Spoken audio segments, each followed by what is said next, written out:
আসসালামু আলাইকুম বন্ধুরা, আজকে টপিকটা হচ্ছে এখান থেকে আমরা ফেসবুকে কাজ করতে গিয়ে যে ভুলগুলো করে থাকি, আমরা নতুনরা বিশেষ করে এই ভুলগুলো করে থাকি। তো নতুনদের জন্যই ভিডিওটা ফলো করুন। ফেসবুকে কাজ করতে গেলে অ্যাকচুয়ালি নিয়ম একটা মেনে কাজ করতে হয়, একটা সিস্টেম আছে, যে সিস্টেম অনুযায়ী আমাদেরকে কাজ করা উচিত। তো সেটা হচ্ছে আমরা ফেসবুকে পোস্ট করি, পোস্টটা একটা রেগুলারই একটা সিস্টেম অনুযায়ী মেনে কাজ করতে হবে। যেটা হচ্ছে একদিন আমরা পোস্ট করলাম, হয়তো ফ্রি আছি বলে 8-10টা পোস্ট করে দিলাম, আর একদিন গিয়ে দেখা গেল গিয়ে আমরা একটা পোস্ট করছি, দুটো পোস্ট করছি।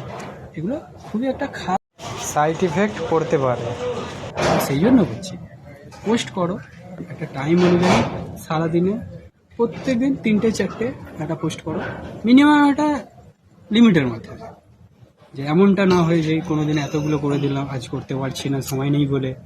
এতে কিন্তু তোমার যেরকম বাড়বে জিনিসটা, নেমে যাবে।